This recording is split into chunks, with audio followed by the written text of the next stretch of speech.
मुंबई आग्रा राष्ट्रीय महामार्गावरून भरधाव वेगात पुणे जाणाऱ्या एसटी महामंडळाच्या बसने शिरपूर तालुक्यातील दैवत जवळ दुचाकीला जोराची धडक दिल्याने 27 जानेवारी 2025 रोजी सकाळी 10:30 वाजच्या सुमारास भीषण अपघात झाला। या अपघातात दुचाकीवरील सदू यादव पांढरे वय 60, विठ्ठल सदू पांढरे वय 30 राहणार शिरपूर फाटा हे आपले गंभीर जखमी झाले आहेत। त्यांना अधिक उपचारासाठी धुळे येथे हलवण्यात आले आहे।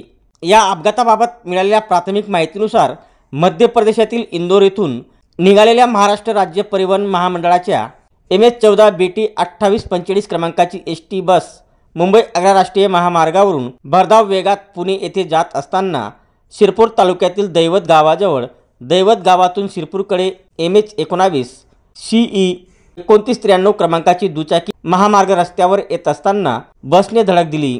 त्यात दुचाकीवरील सदू यादव पांढरे व विठ्ठल सदू पांढरे हे बापलेक रस्त्यावर फेकले गेल्याने गंभीर जखमी झाले। त्यांना ॲम्ब्युलन्सने उपजिल्हा रुग्णालयात उपचारासाठी दाखल करण्यात आले असता प्राथमिक उपचार करून दोघांना धुळे येथील शासकीय रुग्णालयात हलवण्यात आले आहे। अपघाताची माहिती मिळताच महामार्ग पोलीस व तालुका पोलीस ठाण्याचे PSI Sunil Vasave, police head constable Sagar Thakur, police constable Manoj Patil, Krishna Pawara, Sagar Kasar आदींनी धाव घेत जखमींना रुग्णालयात हलवीत घटनास्थळी झालेली वाहतूक कोंडी दूर केली। पुढील तपास तालुका पोलीस करीत आहे।